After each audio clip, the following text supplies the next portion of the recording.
Welcome to Nerdschatting, movie, TV, comic chat. Thanks for tuning in. Welcome everybody to the Nerdschatting podcast. My name is Nathan. And Boo! with me, as ever, is my very good friend Ben and regular, irregular, recurring guest Jimmy Bingers. I'm a regular guy. Hey, how's it going, everyone? You alright? Welcome back. Yeah, nice. How's your dick? Feeling better now? I was so ill. I was so ill. It was dripping, wasn't I it? was I heard? shivering. I was Yeah. shivering. It was so ill. But I'm back. So, firstly, apologies to listeners for last week because the audio was terrible. That's because Ben did it. Yeah, because Ben did it. Secondly, apologies to everyone this week for the echoey audio in here. We will get the audio sorted at some point, I'm sure. Are we hiring an audio AV person? We probably should. Someone who knows something about AV, maybe. Yeah, maybe. So we're the Nerds Chatting. We talk about comic books and TV shows and movies and all things nerdy. And this week, Ready Player One is released. Now, we haven't seen it yet. It comes out tomorrow in the UK, or today in the UK? Yes. One of those. I'm seeing it tomorrow. You guys are seeing it Monday, and then we're going to review it next week. But in preparation for that, we thought we'd talk a little bit about CGI and the approximation of the human face. But we'll get to that in a little bit. Sure. Before that, should we do some broken news? Yeah. Sounds good.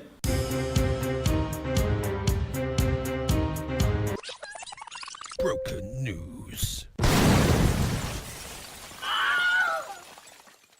So this is broken news. This is news that's so old it's already broken, it's not breaking. I've got 3 bits of news on here. It's not a lot. 3. You don't know any of this news. I haven't seen any visibility of this news. I feel really bad. I didn't share the document with you. I need to start sharing the document. Yeah. Well, if I'm going to be regular. Yeah. You're the regular, right?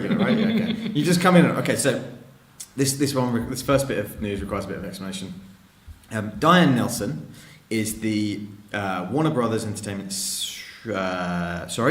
She's the DC Entertainment president. Ooh. So she is the top dog when it comes to DC films and TV shows and stuff like that. Oh, everything? Yeah. Is that including stuff that's on the CW network? Yeah, she'd be involved in that as well. Yeah. Well, anyway, so the Diane Nelson, who has been in charge for a long time, is taking a leave of absence. Forced leave of absence. Do you want to check the full memo? Do you want me to read some of it to you? Yeah, I think we need But to the know. full memo has been published? Yeah. Oh, Dear God bless the colleagues, Diane Nelson, president of DC Entertainment and president of Warner Brothers Consumer Products, has decided to take time off starting Monday, April 2nd. After 22 years with the company, she wants to recharge as well as have immediate and uninterrupted time with her family. This is her decision, and the entire senior management team and I support this and will help facilitate it as follows. Blah, blah, blah. Lots of things happening. Yeah, ready? Yeah. And that was from Kevin Tsujihara, who's the Warner Brothers Entertainment CEO, the dude at the top of everything. One of the dicks who said, get Justice League out for November, otherwise I won't get a bonus. Now, Diane Nelson, That's right. I think, is probably a positive force in the DC world. Oh, she's good. What Do we evidence like do you have of that? She's been around for a long time, and DC have made some good products. In terms of... No? Are you both looking at me like everything in DC is shit? Well, no, but what? You tell me what's good, and then we'll decide whether it is or not. Man of Steel.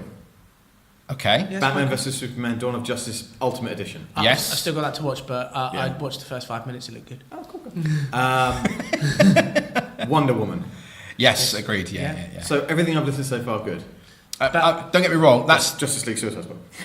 that's 3 products out of thousands that have come out in the last 20-something years that she's got had a hand in. 7% successful rate. So what was her actual job? She worked on the DC arm of Warner Brothers Studios, so she had a hand in. So she also had a hand in Green Lantern.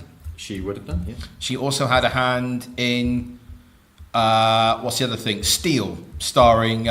Or is it fair? Did she have a hand in Steel? Well, it's if it was released by Warner Brothers and it's under the DC banner from Warner Brothers Studios, then yeah. Does she do Flash TV show? Probably. DC Legends of Tomorrow? Probably. Does she do Arrow? Probably. I'm not helping anyway. Anyway, my point is, what do you guys think about this news? Do you think, as you said immediately, Ben, was she pushed? Was Humpty Dumpty pushed? Or did he fall? I'm going to throw it over to Jimmy Bingers first. I want to see what Jimmy Bingers thinks before. I'm still forming my opinion. Well, we're obviously sort of pinpointing that she is the fault for everything, but Well, they've had there's a lot of changes recently. but you can't pinpoint that on her. I don't think that's fair. We just have got DCEU having a bad rep at the minute, and or they're having, in my eyes, less failures, having more failures than successes. Okay, but what does she get to do? What does she do? Should she go, "Oh, that looks good. I'm gonna." She'll be green light things. Yeah. So she's the one who goes, "I'm gonna put this live. Yeah. I'm ready to go." So she's reading a script that someone gives to her, and she's getting maybe a spiel on that script from the director. I bet she doesn't read the script. I bet she gets a pitch. She just gets a 1 hour pitch from a director and a producer. I have $50 billion. People couldn't see that, but you just did the Dr. Evil Yeah, I know. thing. You wouldn't get much superhero movie for $50 million these days, though, would you? I said billion. Oh, did you say billion? Billion. I'll clear my ears out. Excuse me. Sorry. You're all right. You're in a mood today. What? No, I'm fine. Honestly, I'm fine. I'm absolutely fine. Is it because on Twitter I teased you earlier? Yeah, he did. Said that my face made people vomit. I mean, it's not untrue. It's on. It's all right. It's all right. I've got my. Who has vomited at the sight of Benjamin's face? Who hasn't? I mean, My vengeance will be mine, and it will be coming within this podcast. That's all I'll say. Anyway. I don't know. It makes me kind of sad. She's kind of been a staple of DC. For me, is again, she might not be the cause, but she's probably the easiest to get rid of. Yeah, I guess so. She has nothing to do with DC Comics. It's just the DC movie branch of Warner Brothers, right? Sure. You don't even know, do you? I don't know. No, I don't know. Why don't you know this? Personally, it feels to me, yeah, like she's just an easy scapegoat to lump some of this on, and I don't know. They'll just bring in someone else who'll just be a yes person, and they'll still continue making not great movies until they get their house in order. Sorry, that's just how I feel at the moment. Round of applause for Fair me. enough. Okay. Absolutely. Okay. brilliant. Just seems. I hope she's okay. Me too. And I hope that whoever comes in after her to do the job kicks some ass. A lot of these guys who have been taking these leaves of absence from studios have been forced to because of some nefarious sexual misconduct in their past. So, Are you saying that Diane Nelson? I don't know. We don't know. I can speculate. Are you with saying anything. she touched Jeff Johns inappropriately? She could have done. That's what you're saying. I doubt she did. You know, but who knows? I've got no idea. Do you know? Really? Does anyone know? No one knows. Does it really matter?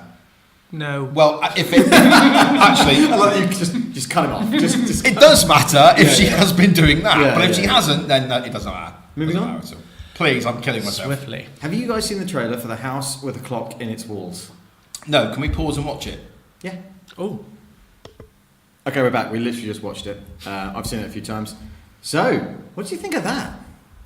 I don't get it. It's a film called The House with a Clock in Its Walls. Now, I believe it's based on a book, Oh, of course it is. and it's probably big in America, and we probably don't have it over here. But I have to say, I think it looks really good. I agree. However, who's the target audience? Because I can tell you right now that my twin 5-year-old boys, Terrified. James's little girls, and my 8, probably 9 by the time this movie comes out, daughter, will all be absolutely petrified of that movie. So who's the target audience? I don't know. Because should I tell you teenagers won't go and watch that. It Well, looks they too might young do. for them. Should I tell you the Wikipedia sort of genre for it? It says The House with the Clock in Its Walls is a gothic horror novel intended for child readers. I don't believe you. I'm sorry. No way. I don't I was a think little this bit is going to be scared very by it. successful. I disagree. I think it looks really interesting, and it's Amblin Entertainment, which means it's going to have some... Ambling. It's ambling. it's going to have some weight behind I it. knew it. Yeah. Yeah. So Spielberg's Do involved. you know who's as directed it? Who? Eli Roth.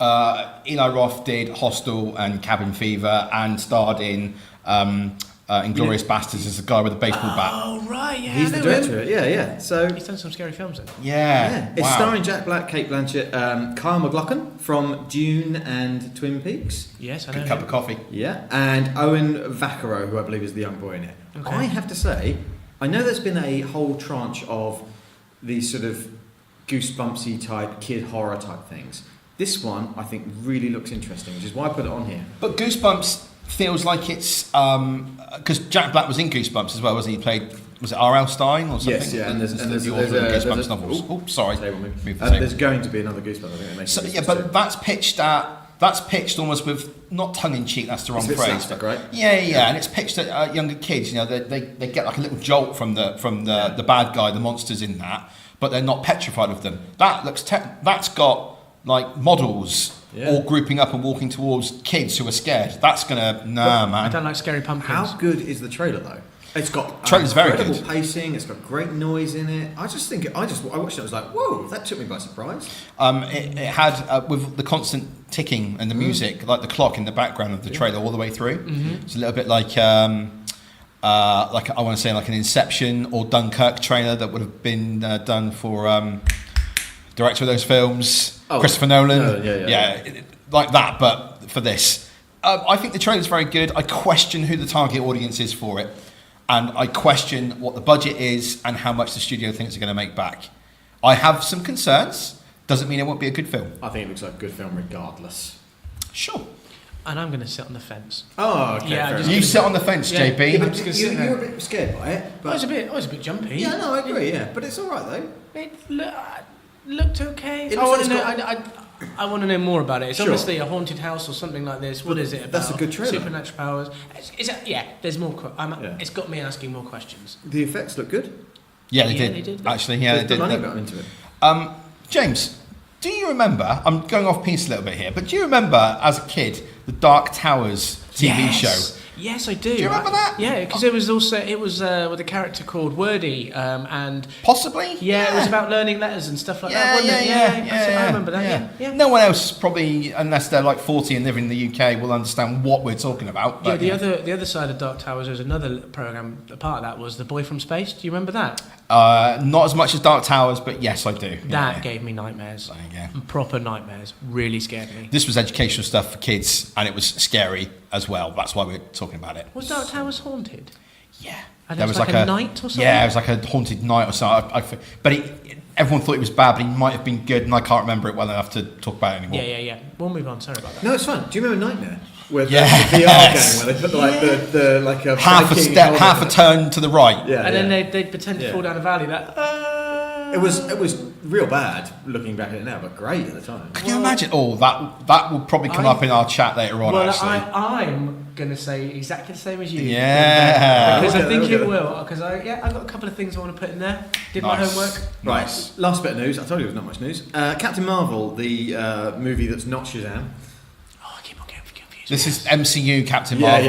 yeah. So Not DCEU Shazam, Exactly. who used to be known as Magician, Captain but Marvel. This is actually a woman, isn't it? Yes, this is Brie Larson playing Carol Danvers, who's Captain Marvel. Captain Marvel's officially started production. Now, we had some photographs of her in a sort of bluish pseudo costume from before, but we think that might be a Black and greeny sort of, wasn't it? yeah, And but silvery. We think that might be a end credit scene for Infinity War. Oh. So that might be that, because this is now officially started production. Ah, But interesting. The interesting part about this is who has been announced as being in the film. So, go on. Is it Jude Law? Yeah, well, he is. We know that. He's playing Marvel. Do you remember we talked about Oh, Marvel? yeah, He's the yeah, creator. yeah. But because this film is set in the 90s, we know that now. It's set in the past. Samuel L. Jackson is going to be Nick Fury. Ben Mendelsohn's in it. Now, help me with this. The guy who's Korath the Pursuer, who was in Amistad. There wasn't in Amistad. Jimon Yes. Hoosman. Yes, him, yeah. Nice bag. I've forgotten how his last name looks. Hon Soo. Yeah, that's the one. He's Yeah. an amazing actor. He was Yes. in Gladiator. He was in Gladiator. Yes, he he had the was. last line in the film, "I will see you Yes, again." yes, he's great. Lee Chills. Pace. But he was in Guardians of the Galaxy at the beginning of the first Guardians of the Galaxy film. He's the one that attacks Peter Quill. Peter Quill. Do you remember he picks up the Korath the Pursuer. Korath the Yeah, yeah. Pursuer? And Lee he was so Pace good. is going to be in it, who is Ronan the Accuser from Yeah. Guardians of the Galaxy. So we know he dies in that. Spoilers for a film from 2014. Sorry. Yeah. Who else do we know? Clark Gregg is back, which is Agent Phil Coulson. Marvel's Agents of S.H.I.E.L.D. Absolutely, yeah. So yeah, there are people in it.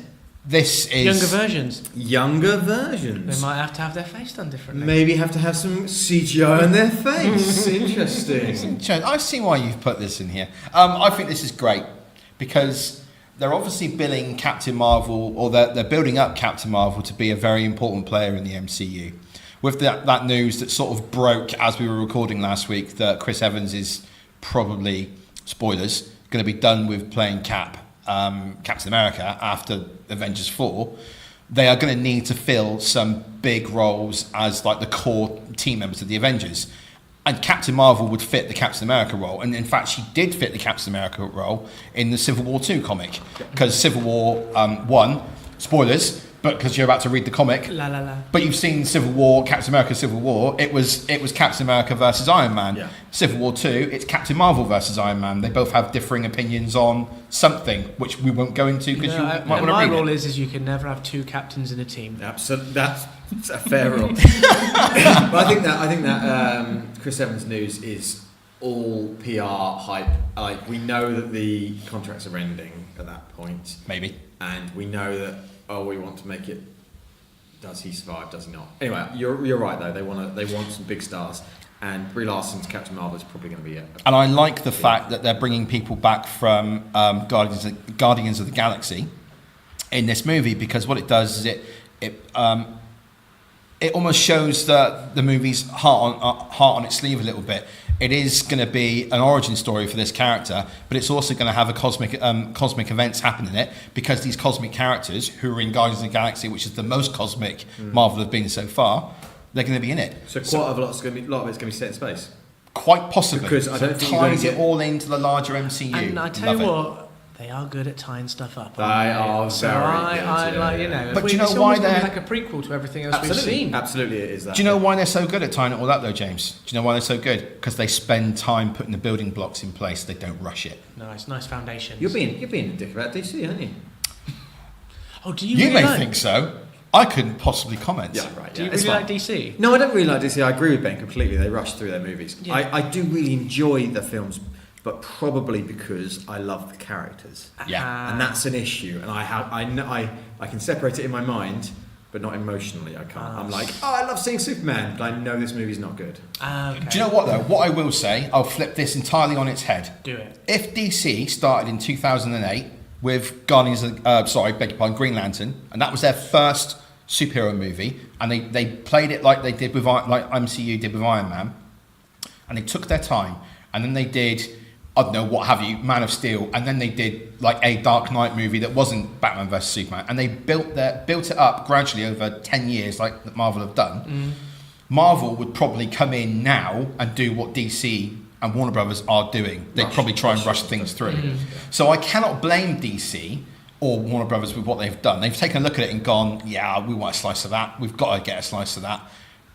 But I think they've probably jumped a bit too soon. Hey, but you know what? That's happened. We're talking about Captain Marvel Well, now. I was just going to say, Captain Marvel's powers are not too dissimilar to Superman, correct? Explain what her powers are. She can fly. She's super strong. She's got the negabands. Has she got the negabands? No, that's No. That's Quasar. yeah. Yeah. Doesn't she absorb people's like attacks, and she can turn that into energy blasts? Probably Do you know who'll know?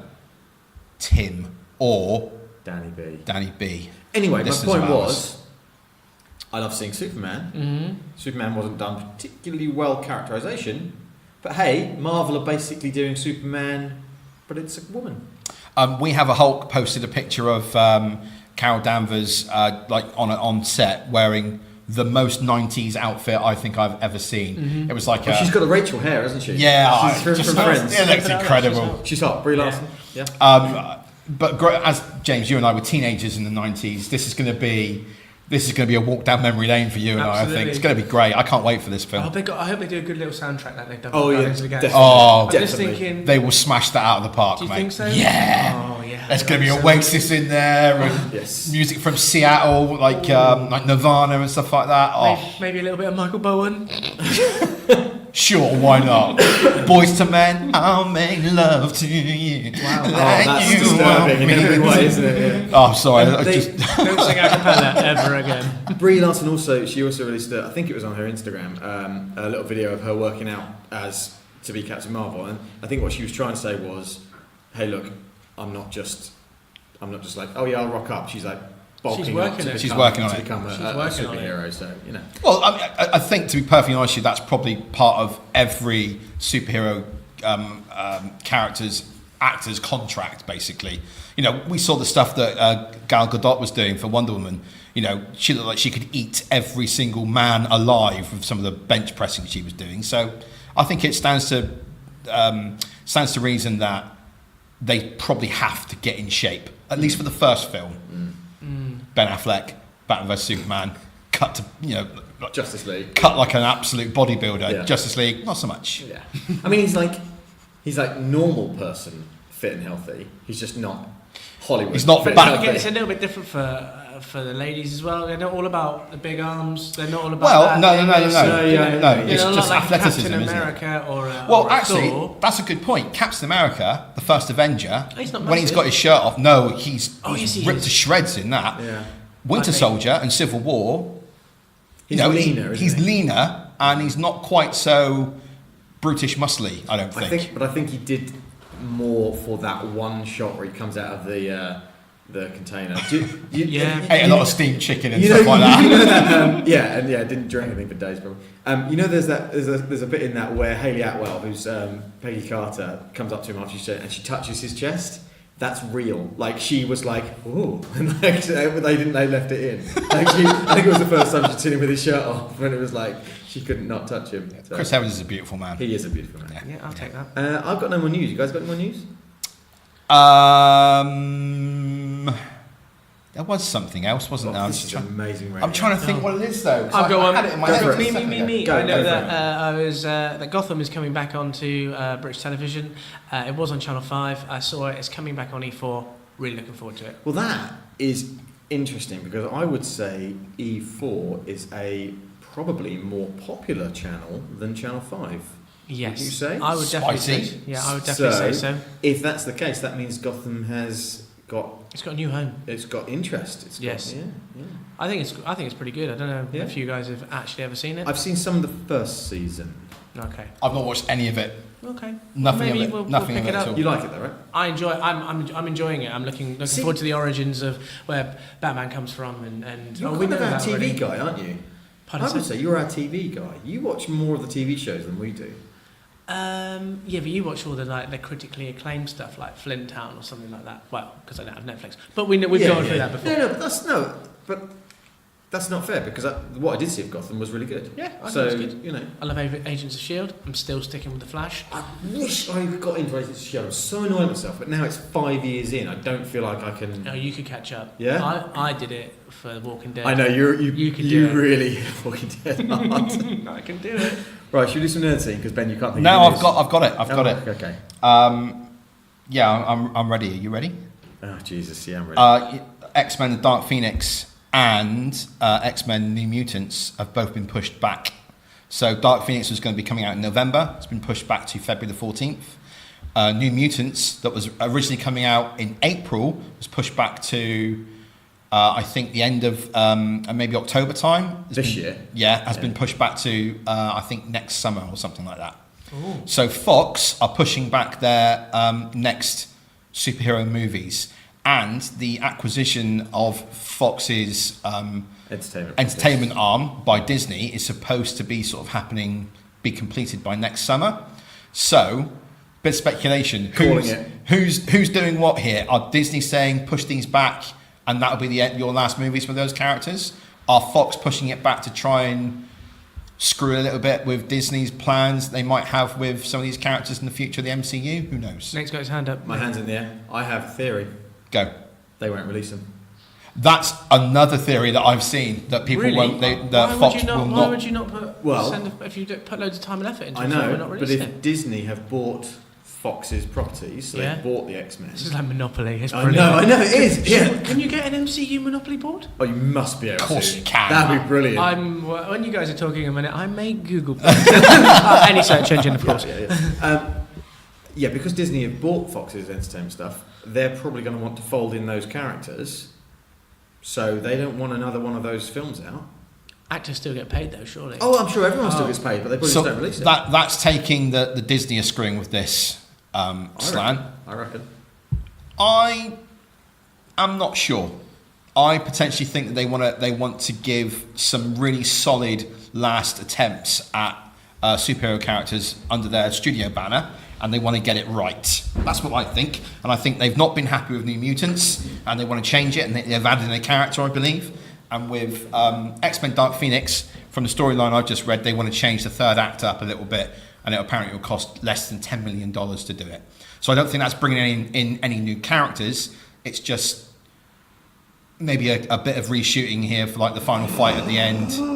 Oh, are they going to bring in an MCU character as a zinger? Oh my God! What if they destroy the universe and reboot it? Well, the Dark Phoenix has that power. Oh my God! She can do pretty much anything she wants. Super powerful. Cosmic being. Who knows? Nerdscene? Nerdscene. So I was ill, as we all know, and I was off work for a week, and I completely and utterly mainlined Rebels Season 3 and Season 4. And let me tell you something, I had the hairs on the back of my neck standing up in Season 4, and I got pretty emotional in the last episode. It's so good. This is, for context, this is Star Wars Rebels. But you're dead inside. I know. It was... I don't believe you. I will need to see video evidence. That sort of emotion welling up. I only see anger. You're not wrong. No, it's that good. It's a real issue that it has. It's a cartoon, and it's not a cartoon. No, it's a CGI animation. Yeah, okay. It's not a cartoon. But it's a real issue that's maybe on Disney XD, and it's thought of as a child's show. There is stuff in it that is as graphic or more emotionally intense and requires more emotional intelligence than the Disney films. The Star Wars films, sorry. That's okay, they're Disney films now. Yeah. Wow. You know, the corruption of Darth Vader, I mean, that's a bit more in Clone Wars. The loss of family, people's limbs being chopped off. I mean... Star Wars staple. Yeah, I mean, it's really good. It's on my list of things to watch. It really is. Yeah, if I get a poorly throat like you had, then I might find some time to watch it, actually. They're at 20 minutes each episode. How many episodes per season? Probably standard 24. No, the first season's not as many. I think it's like 16 or something. And then the seasons 2 and 3 are 21, 22-ish. Mm-hmm. And then the final season, season 4, I think it's 16 or 15. And it's done now, right? It's finished, it's wrapped up. Yeah. It's not coming back for a 5th season. No, Rebels isn't coming back, but it wouldn't surprise me. This is not spoilers, but it wouldn't surprise me if whatever they do in the future has been affected by Rebels. Because it's canon, it ties in. Yeah. There are bits where it completely ties into the movies, like they're in Yavin, there's Moff Tarkin is in it, things like that. You know, they've got all... It's completely and utterly fits in the Star Wars universe. The ship that they fly, the Ghost, is in Rogue One. Ah, it's actually in one of the battles. Your least favourite Star Wars film? Of the new films? Yeah, I said Attack of the Clones is pretty bad. No, I mean the new ones. Yeah. Anyway, Rebels season 4, I really, really enjoyed it, and I know that our friend Dave watches it with his son and Logan. Mm-hmm. That's his son's name. Oh, brilliant! Yeah, I know, right? That's a cool name. Krypton. I watched episode 1 of Krypton. And I just came across a trailer for it, and I thought it was really interesting. I thought it was really good. I was like, ooh. So this episode 1 is the pilot, or did they were like, yeah, this is good with the pilot, and then they reshot episode 1? I don't know. I've tried to look under the hood a bit too much. I think it might be a bit of both. I think it's most of the pilot with little bits. Okay. Who was the baddie in it? I can't remember. I want to say Megamind, but that's not right. No, Brainiac. Although I like where your head went though. James, that's very good. In the trailer, you see his ship, which is like the skull ship, and then you see his like green face, and that's hinted at in the first episode. Right. I don't really see much of it.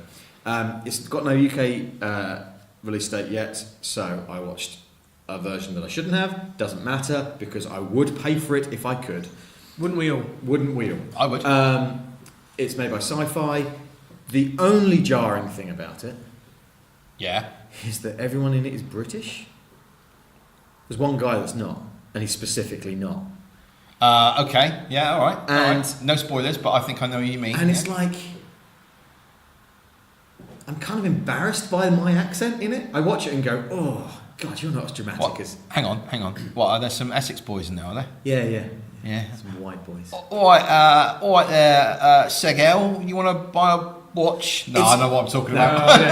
Are you saying that all Essex people No, not at all. Not at all. Anyway, Ben has just opened a whole can there. Yeah, okay, so yeah. I would say you like Agents of S.H.I.E.L.D., you like Flash, you like Arrow and I'm bearing Gotham. with, so I think I like, I'm bearing with Flash at the minute. It's got a little bit more interesting this week. I haven't seen Arrow this week, but I'm chewing through it. I'm just kind of like, maybe this is Chewing through it. Yeah. That's a brilliant phrase. I love that. You know when you get like a chewy sweet, and you just go, how much more have I got Your to jaw chew this? starts to You're so invested, you've just got to keep It's going. like when you put too many Skittles in your mouth. Oh yeah, okay. yeah, we've all done that. Yeah, sorry about that. I would say it's the same quality as Arrow seasons 1 and 2. Oh, that is It's good, right? Praise indeed, yeah. It's really interesting. It does some different stuff with the Superman backstory, and the people in it are pretty good. It was not terrible, is the thing I would say about it. Okay. You know our friend Robbie Diamonds? Yes. He used to say about Arrow, it's the right side of shit.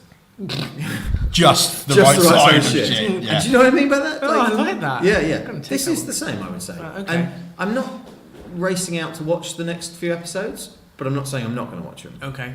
But it was, It's all right. Yeah, it's all right, yeah. You dipped your toe in. You think you might put the other one in. Will you be back? Sorry. Will you be back for episode 2? I just literally just said that, but you were obviously distracted. Sorry, I was by getting something. ready. Will you be back for episode 3 then? I will be back for episodes 2 and 3, but I'm not rushing out to do it.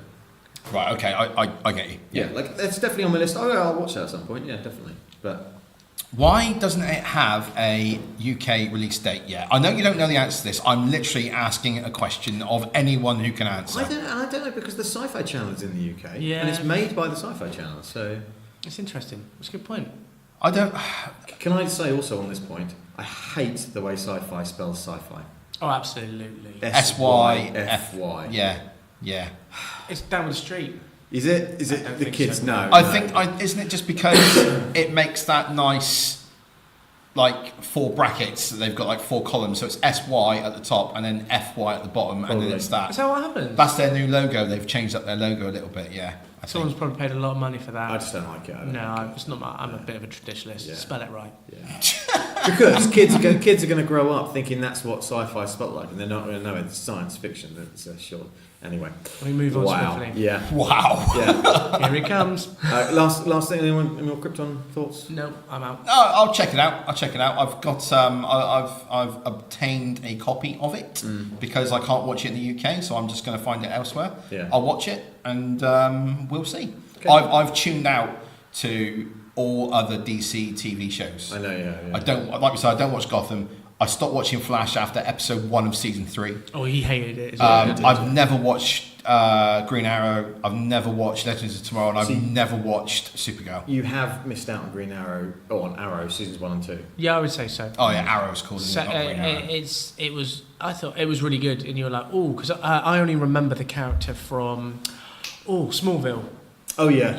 And he wasn't as dark as No. the Joker. And you see where he's come from. And I really used to like the flashbacks that happen in Arrow. It was really good. At which point then, talking about Arrow, talking about flashbacks, Nicola from We Have a Hulk Pod, on it was either their latest or their one last but one, they interviewed the guy who trained Oliver Queen on the island, and was also the original what's his face in Altered Carbon, Takeshi. Oh, Kovacs, yeah. Yeah. Oh, yeah. So played like Kovacs Prime. Yeah. She interviewed him on either their last or last but one podcast. And it was check great. that out, yeah. And I didn't realise he was in Arrow. And apparently he's the guy who Trained him up. on the island. There you go. He is double hard. So if you like that guy and you like that guy on Altered Carbon, go and check out that podcast. Oh, absolutely will. I'll link it in the episode description. Do it.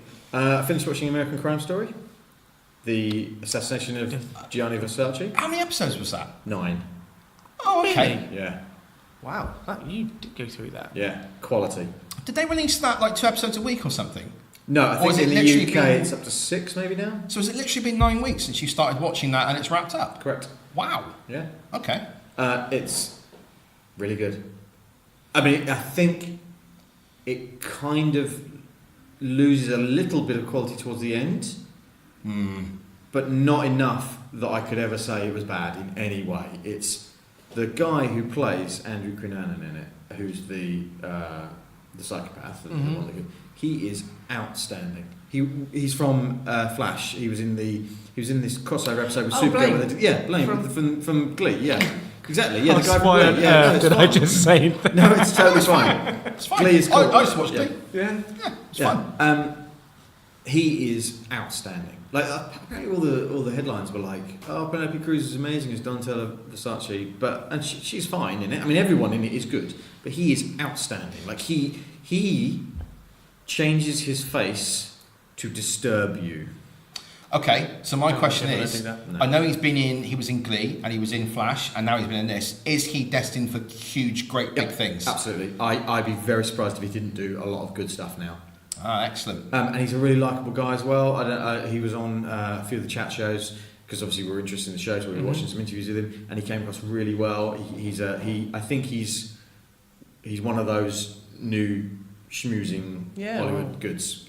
I'm really pleased that he's a great actor. And I think that's good because I think in Glee and The Flash he kind of played similar characters. Right, yeah, I think he was. It was the Flash episode I think where they were all singing and dancing. Yes, it was. Like, Yeah. "Oh, this isn't good. But him do something that's a bit more gritty. What a lot more gritty. And he There's looks no like singing and dancing in he's this. got it in his acting bag. Yeah. Well pulled out, I say. Yeah. Best That's good. serial killer since Patrick Bateman in American Psycho? Yeah, I think he's probably better. Wow. Whoa. He's very good in it, and Big praise. the show does some really clever stuff with time. So it's not directly each episode goes back in time, but in the middle section of the show, so it's, let's say sort of maybe the middle 4 episodes, you see what happens, and then you go back to the events that the next episode goes back to the events that led to the one before, and the next one that led to the one before, because you're always like, well, why did he do that? And then and then you go back 6 months that's or a an year. interesting way of doing it. Yeah, and it really works because you're constantly thinking, well, why is he acting the way he is? Why did he make those decisions? And then you suddenly get a bit more. And So they slowly reveal but the character what made him the way he is. The character, or the man himself, was a pathological liar. He just lied about everything all the time. But then you kind of get possibilities of some of it being true, and you're like, oh right, if he said was true about that, or what else was true. Yeah, you question everything. Yeah. But is that a bit of dramatic license on the show's behalf? Without a doubt. Or Yeah. okay. Apparently the Versace family aren't particularly happy with all of it. But as a drama, it worked very well. I don't really care if it's true or not. As a drama, it worked very well. Oh, Enjoy okay. watching it. Yeah. Cool. Well, I've recorded up to episode 6. I'll probably binge watch it when I've got it all. Yeah. That's what I like to do. Yeah. I read Doomsday Clock issue 4. Have you read that yet? No, it's come out, but I haven't read it yet. No. Okay, I won't go into it then, but it's real good. I don't doubt that. It focuses on one character and it tells you everything you need to know about it, and it plays with the tropes of what's happening now and what happened in the past to him. Is it Rorschach? You know it is. It's Rorschach. Yeah, Yeah. you know it is. Yeah. But it's this new Rorschach. Yeah, so yeah. you find out who he is. Right. You find out why he became like he is. Okay. Solid. Fantastic writing from Jeff Johns.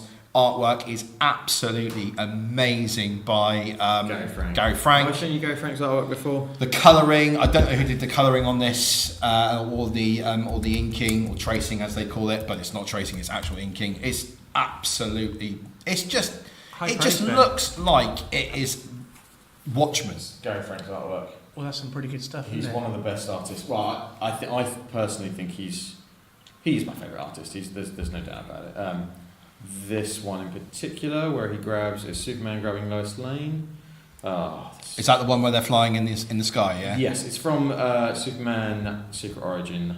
We've used this image on a podcast in the past. Oh, really? This one here. Oh, that's He's nice. Oh, no, a so different one, good. I beg your He's pardon. such a good artist. Yeah.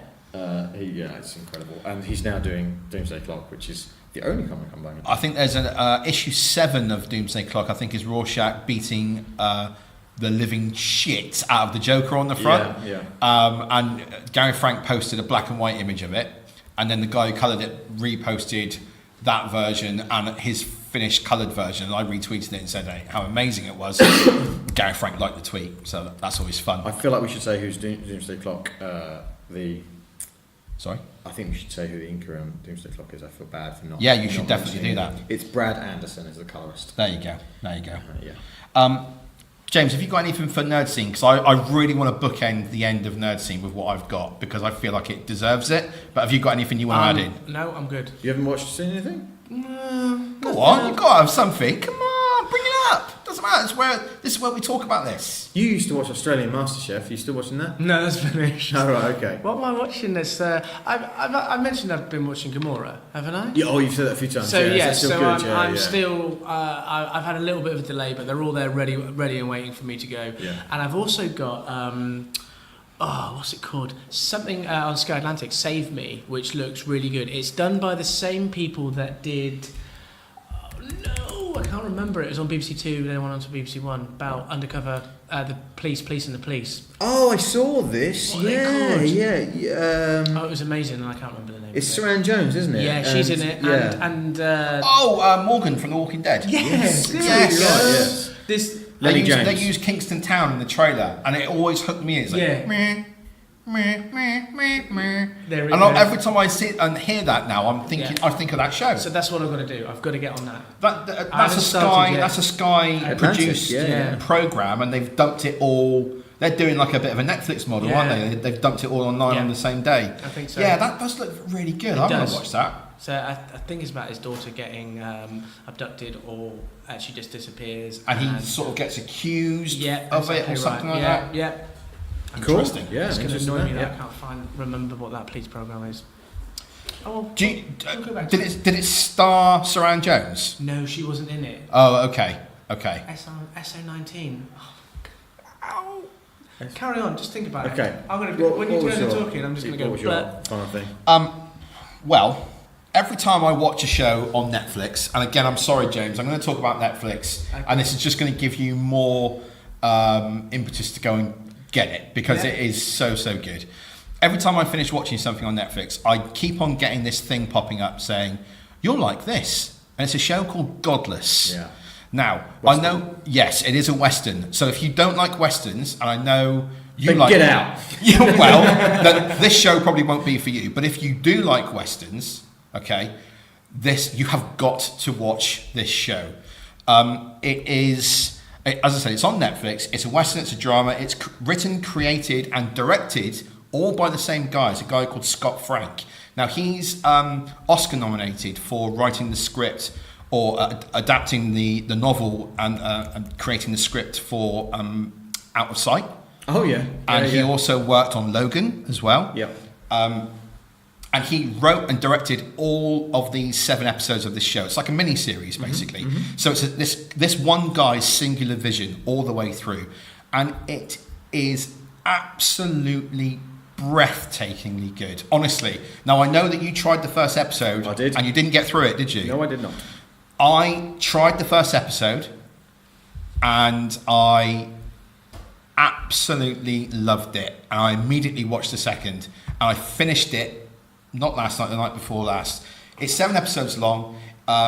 Episode's length varies from about an hour to about 40 minutes, depending on what he wants to tell in that single episode. It's so good. He also wrote Minority Report. The screenplay Oh, for Minority yeah, there you go. Report. The guy who's the cinematographer for it, whose name I've actually got here, it's a chap called Stephen Meisler. I'm going to call him Meisler. Back yourself.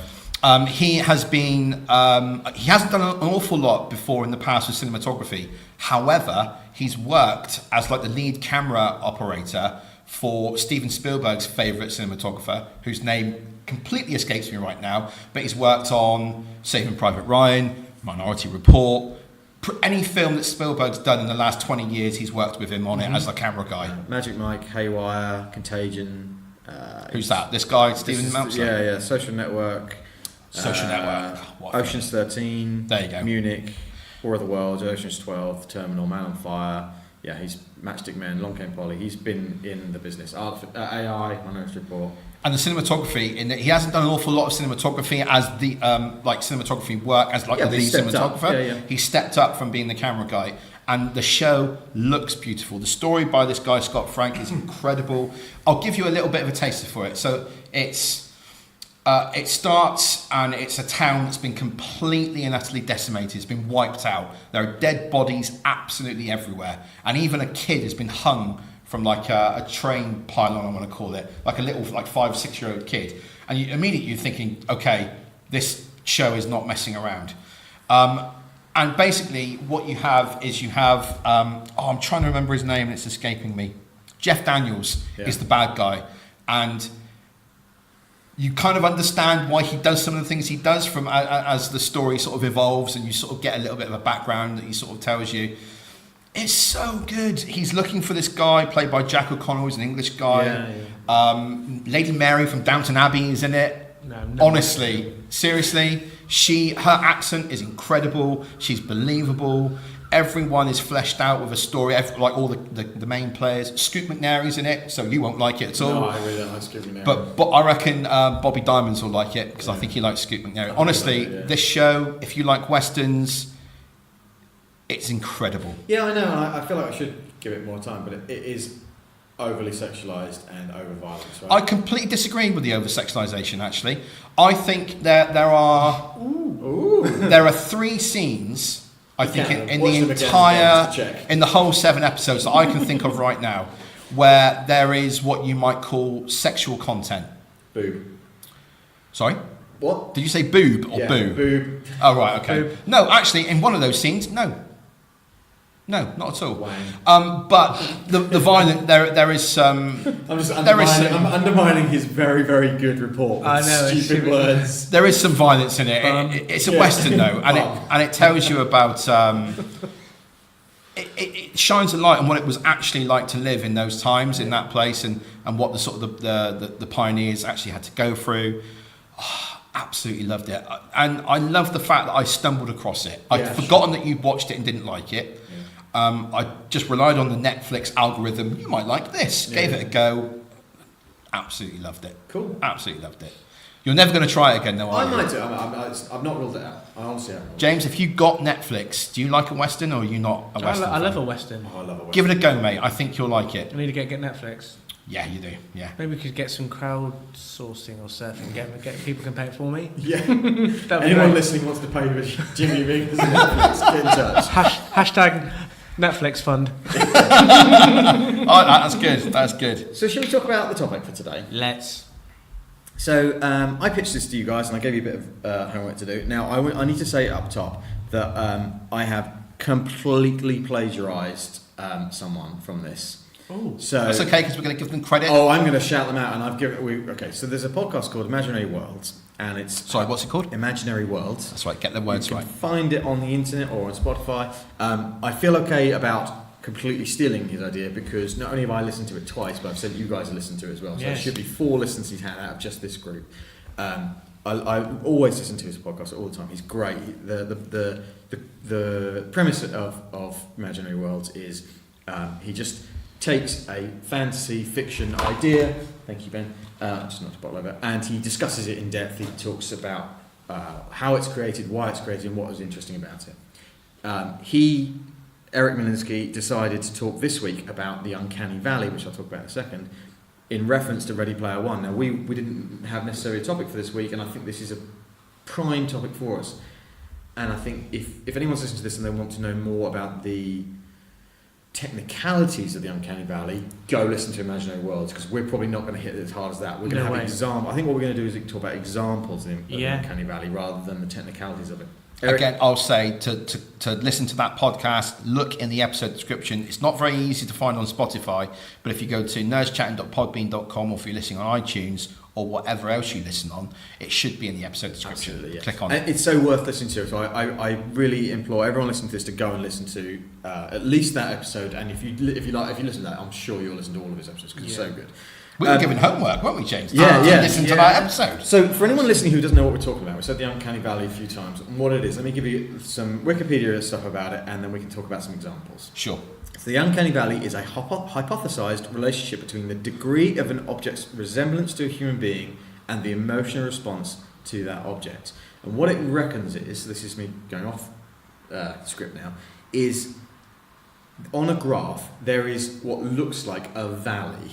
So you start sort of in the middle with a thing that looks kind of like a face. It has eyes and a mouth. You can literally do it with a circle, a line and two dots, and that resembles a face to us. And we accept it, we fine. accept it because it doesn't have detail on it. Yep. The greater the detail, you do start to look to accept it, you're happy with it, and then suddenly there's a massive drop off when it looks a bit too much like a human, and that's the valley where you get this drop in the graph of believability.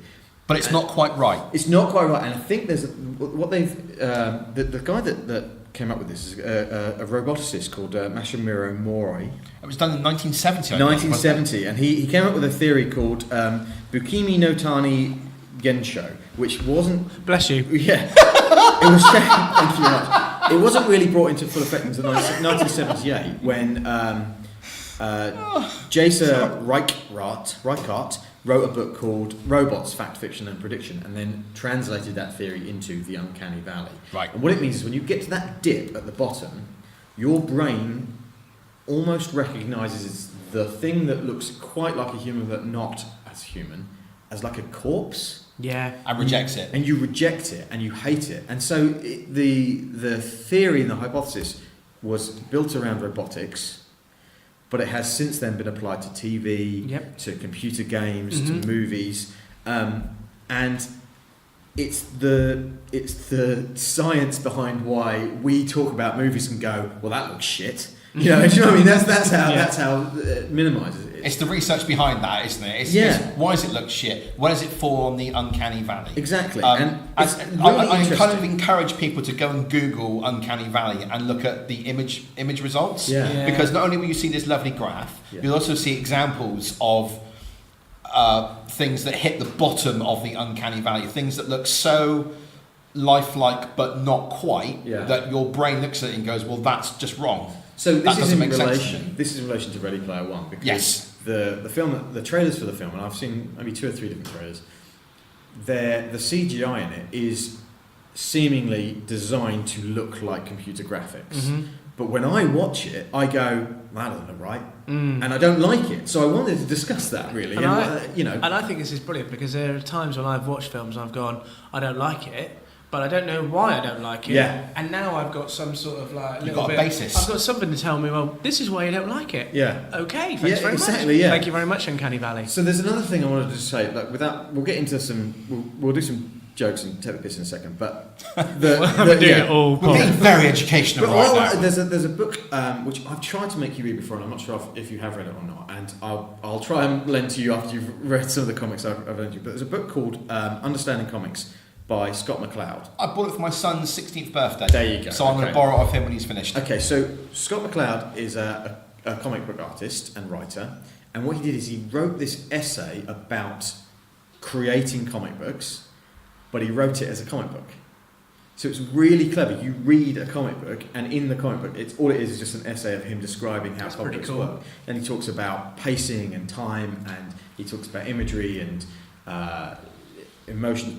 It's so good. It's fully. It's such a great book to read. But one thing that always stuck in my mind from it was he does this panel where he shows the face, which is just a circle and a line and 2 dots, and you accept it as a face. And then he adds more and more detail until the last one is almost a photorealistic picture of a person. Yeah. And I think it ties into this. Yeah.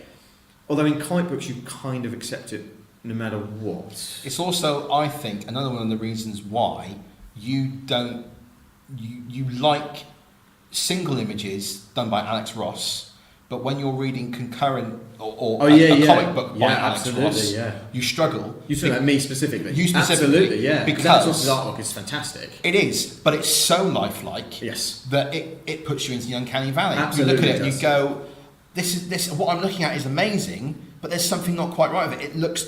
It's a comic book, it's a drawing, it's artwork.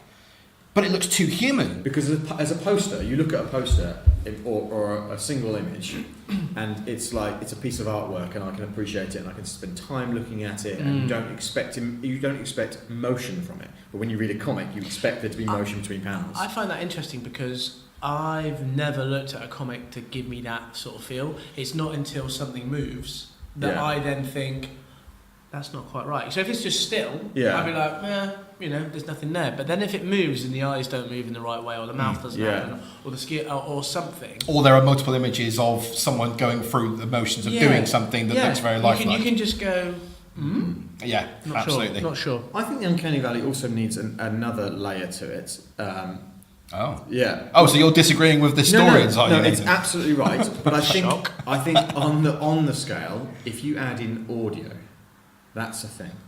Okay. Because let me give you my first example. Oh, we're diving right into the examples. Straight in. Because I asked you you warmed guys us up really nicely, by the way. Thank you. I asked for good and bad, right, from you guys. I said, look, just think of. You said you texted me saying, so do you want the worst examples of Uncanny Valley that looks really, really horrible? And I said, no. I want you to say good ones, bad ones. Did you go back to the teacher and ask for some help? I just wanted my homework to be explained to me, just so I can get some extra credit. As Nate as the teacher in this scenario, are you going to be giving us grades after this? Because it's not a competition, Jimmy Bingers. What are you talking about? Everything's a competition.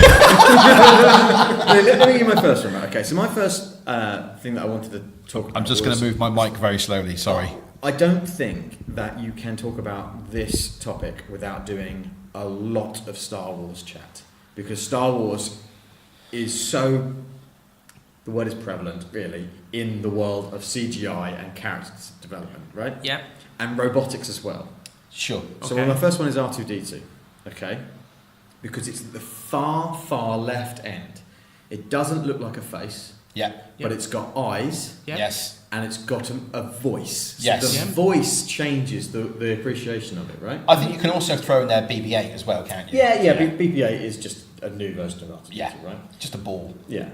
But although BB-8 has more eyes, I would say. I think you're right. Yeah. But do you know what I mean? So you completely accept R2-D2 as a character. Yes. You completely accept his, let's say, face, movements, his. But the why I say about adding the audio, because if you watch that without it, maybe it doesn't look right. I don't know. But the audio gives you these sort of almost childlike cues of high pitch and low pitch and reacting to this. Yeah, when it's like, he's like, oh, he's angry. When he's Sorry, like, R2 just walked right in. When it's like, he's a bit sad or he's upset about something or he's a bit nervous. What a great design for a character. Yeah. That doesn't require a face. But then you compare it to C-3PO. Sure. How does that make you feel? See, neither of them made me feel like that Uncanny Valley, which is really weird. But that's because they are so far away. Yeah, let's just say they're right out there. Yeah, they're the furthest end. Yeah. So you accept them. Yeah, absolutely. Well, See, they're my friends. I say I though, quite easily have a chat with them. Yeah. Easily. But if R2-D2 looks the way he is, but talked, C-3PO looked the way he did, but made beeps. You flip it, and then it goes into the Uncanny Valley, and it doesn't make sense. Yeah, maybe if R2 talked. If R2-D2 talked but didn't have a proper face, yeah. C-3PO, who almost has like a proper face, beeped, doesn't make sense to me. Ben, I think you've nailed it. You absolutely nailed Extra it. credit, please, teacher. Oh, he's going to get the apple as well.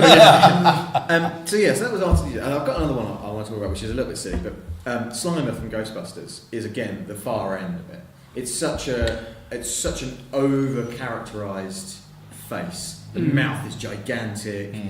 It's all mouth. The creature. I don't think that's the far end though. I think that's going up the hill. Because it has a face and now. Because it has a face. The mouth looks quite human-like because you see it and don't you see the tongue and everything and it moves in a very similar way. So, but the mouth can elongate as well, can't it? Yeah. So it's almost like when someone's talking and they've got like this horrible caricature thing around them, and you just see I see. Yeah, the Bo Selector. See, Yes. Bo Selector is the Uncanny Valley. Yes. For me, freaks me out because I know there's a person underneath it. You're going to need to explain what Bo Selector is to some of our American listeners. It was or Canadian listeners. I didn't really watch much because it freaked me out so much. But there's a guy called Keith Lemon who's on TV now.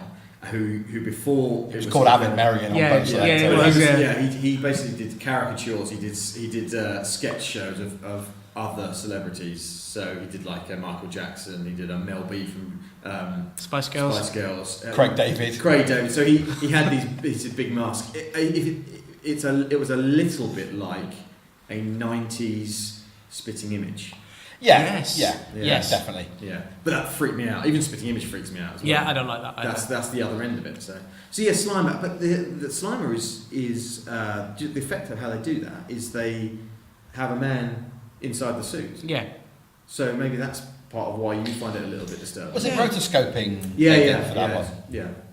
So Nice. I've got a couple more, but I want to see what you guys have thought about it. You want to go next, JB? We can do. I mean, I've got my biggest thing is around dolls. Yeah. Oh yeah. Like yeah, I find them like they can be quite scary. Yeah. And I don't know whether this is. I was racking my brains and I was thinking about it. And one of the things that I particularly didn't find comfortable was in Train Spotting. You know, when the baby's going across the. Oh my God! Yeah, Yes. good example. Is it good? Because I It was struggling whether it was a good example because you can see it from behind and you know it's trying to be the camera is behind the baby crawling on the ceiling. Yeah. And you can see by the movement that it's not quite right because it's not touching. It's not. Yeah, touching. well, it's right. I don't think the original hypothesis was just about faces, but you're right. It's movement as well. Yes, and that's something he talks about. It's Eric robotic, the Well, movement of the baby. Yeah, because Eric Malinsky talks about that in his podcast in Imaginary Worlds about in computer games. In films, sometimes they won't animate the part of the body you can't see. Yeah, they'll just do the head. Yeah, or the head so it and the doesn't shoulders. move right. So it's the same. Yeah, I didn't like it. Yeah. I didn't like it at all. And so generally around any dolls. I mean, do you remember what was it? Child's Play film? Oh yeah. Chucky. Yeah. Didn't like that either. It's Yeah. just like too. You know, it's got bits of realism there with like hair and things, but then the way it just doesn't make me. It's not right. I just don't like it. And it's got a very real voice as well. Yeah. So I think there is an audio element to it. And then another one that I've got, and again, if it wasn't for us talking about the Uncanny Valley, I wouldn't have realised it. Polar Express.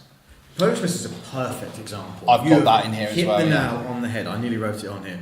Yeah, because it's Tom Hanks's face, right? It's all And of the kid. all of them. As it's. I can't explain. It just makes me. I wasn't comfortable watching it. Something was there like. Yeah, it wasn't right.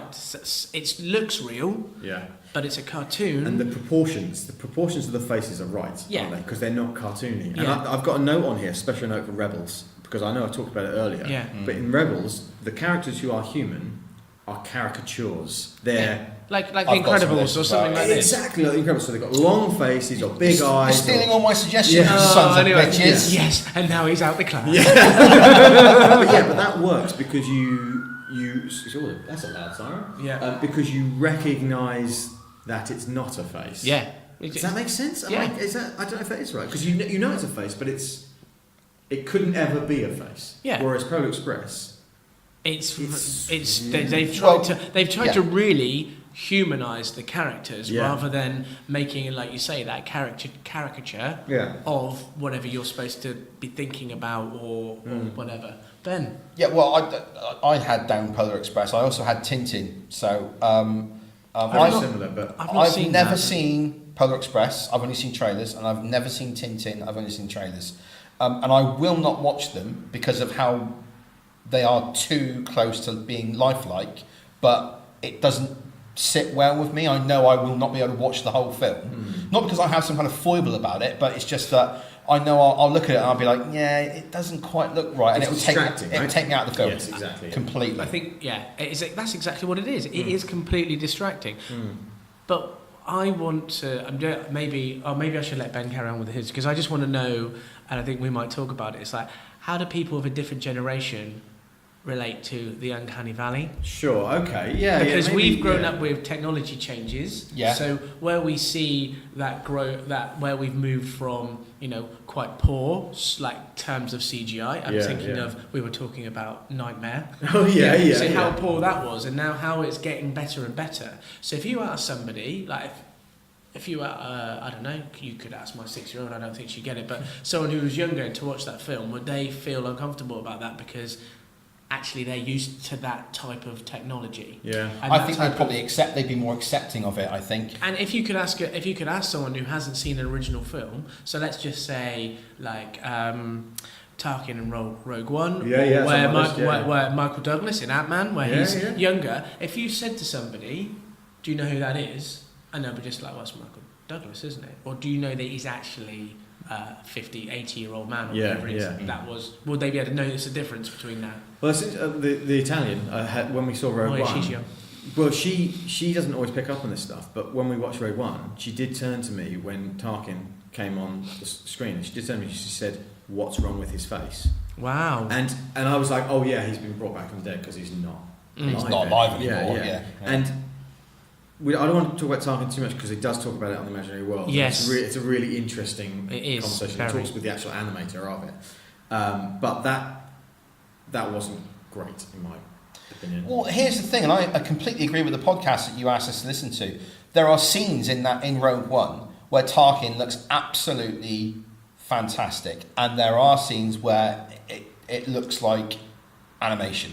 It doesn't look lifelike. It's never going to be perfect because it's still they're talking about how I could move my nose and everything else will move with it, and you can't predict that in some animation. But what I've written down here is look at how good that looked sometimes, not so good all the time. Now skip forward 10, 15, 20 years and think about how good that is going to be, because that is not the last time we'll see that. No. Think about how good that's going to be in 20 years' time. But it's very manual, isn't it? So we know the way they do it is they kind of spray paint people's faces, so they've got tons and tons, like millions and millions of dots that the computer can grab hold of. Yeah. But they've still got to manually animate that.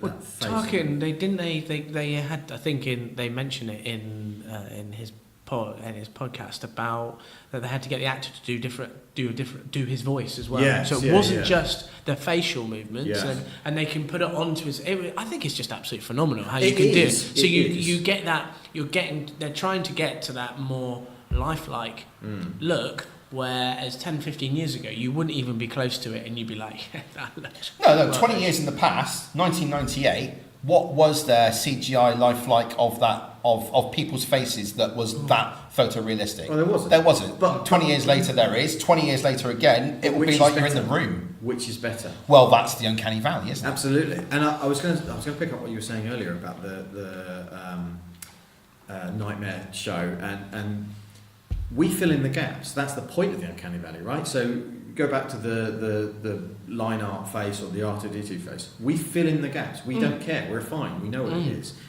And maybe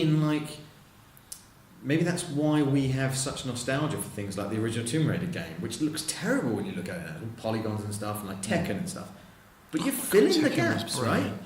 Yeah. Now when you look at it, because they're trying to make it lifelike and trying to make it realistic in these graphics, you kind of look at it and think, "Oh, I'm not sure. It's actually different." I actually, listening to the podcast, I looked up. He mentions about a trailer for a video game called The Last of Us 2. Oh yeah. And I watched it, and I was kind of like, it opens up. And it's quite eerie, and you look at the landscape, and you're like, "I'm really in this." Yeah. And then there's this girl on the bed, and she's playing the guitar, and the fingers are perfect. And I'm looking at it and going, "This is phenomenal." It doesn't make me feel. And then it's not until I see the face, and I'm just like, "Ooh!" Right. But it was so good, like close up. You know, when you can see the details, it was brilliant. Because it's the imperfections that make it perfect. Yeah, because right? you don't want perfect. No. There is no perfection. Or I guess we've all got different versions of perfection. But yeah, I mean, comparing that to playing something years ago that I used to play on the Nintendo Wii or whatever. Like even Wii Bowling, the Mii characters. On that. Yeah, but there again, that's like the Incredibles, though, isn't it? That's like it's a caricature of myself. I've got a massive head, and I've got a really small body, and I'm brilliant at bowling. Well, I mean, it's identical to you. Then. But that's exactly right. Going back to the Incredibles, that's right. I mean, you look at Miss Elastigirl, Mrs. Incredible's waist. It's like, you know, there's no way she could fit all of her organs internally into a waist that's that big. And then you look at Mr. Incredible, who's got this massive, hulking, bulking frame at the top, and again, little waist. You know, but you accept it. You fill in the blanks. You fill in the missing bits because it's it's not so far, it's not so lifelike that it drops into the Uncanny Valley. So you're accepting of it. Exactly the same with a Wii, with a Mii character on the Nintendo Wii. That's a great example, JB. What about then Jessica Rabbit in Who Framed Roger Rabbit? Yeah. I mean, that is trying to make something very much different to Elastigirl, where they've got this person with glossy hair and she's got that sort of the hourglass type thing. Yes, exactly right. However, you normally only see her face with the rest of her lifelike features, and you see that it's a cartoon. Yeah. I'm accepting of that because I know that it's not real. So when I gave my suggestions of, I've got another suggestion I want to throw in here as well, because I think it's an example. Touchy feely under the desk with our feet there, JB. Probably an example of maybe some of the worst CGI, which definitely for me falls into the Uncanny Valley, is The Rock in The Mummy Returns when he plays the Scorpion King, but he's got like scorpion legs, he's crawling around the room. Oh, I think I might have seen that. It's really bad. It's really bad. I'll find a picture of it. What they tried to do is do something that the technology wasn't ready for, and if it was ready, they did it in a bad way. Yeah. Because he looks plastic. He doesn't look like he has any weight. He doesn't look like he's there at all. There's no imperfections on it. That looks stupid. It's PlayStation 2 type. Yeah, it's just Yeah. bad. That's a prime example for me. Interesting that lighting there probably plays a factor in it. Yes. So it's not just the face of the character, but the position and the surrounding it's within. It stands out from that. Yeah. So Well, they tried to get the CGI character to do too much. They tried to have, and that's one of the things. And again, this comes in that guy's podcast, but that's one of the things why I feel Tarkin works, because he is just stood on the Death Star, walking up and down, giving orders. Yeah. Now, if they'd been a little bit clever with his character, and you'd only seen him for a certain amount of, like very brief periods, and you saw him, because at the start, you only saw his reflection, didn't you? The first time you see him, you see a guy stood there and you see his reflection through the window on the Death Star. And I thought, if they left it like that, that is absolutely perfect. The only time you ever see his face is in a reflection from the mirror. That would be great. But then when he turned around and he's moving around a little bit, sometimes it's not as good as it could be. Tarkin works better in Rebels. I keep going on about Rebels. Again, than though, he does in the film, because he's a caricature of him. Because he's a caricature, yeah. He's got a massive chin, and he's got a great big long head. Yeah. There you go. I'm going to just chuck one more in because it's just popped into my head. Go for it. Is it iRobot, Will Smith? Yeah. The faces in that are a little bit... Because they tried to really humanise the robots. And they Sunny, move, yeah. And they move, I think, Ben, you're... But it almost works in that film because you're supposed to think that he's the killer.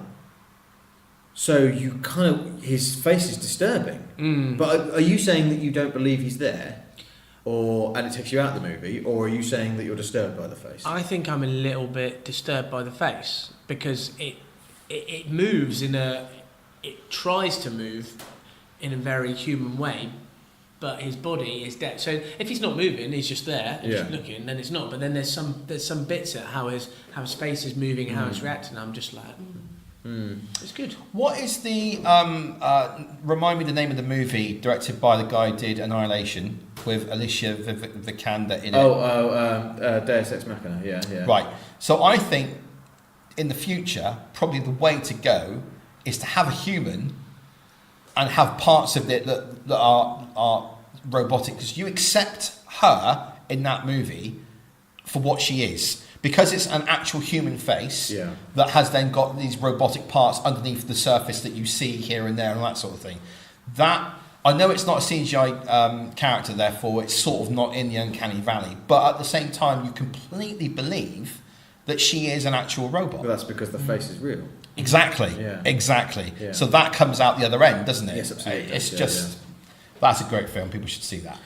I mean, you should look it up. I recommend anyone listening to this should look it up, because the robotics stuff, I don't know if you've seen any of the examples of robotics, but there's like a couple of very famous ones coming out of Japan now, where they've got male and female faces that in a still image you kind of look at and think, well, You're not They too might sure. be a person. Yeah. And then they move, and you're like, oh my god, that's horrific, and I'm terrified of it. Are we And talking it's- about recreational dolls? There might be some element to that, not Right, necessarily. okay. But then the other side of that. Recreational dolls. But the other side of that is you've got the Asimo. I can't remember is it Honda? Did Asimo?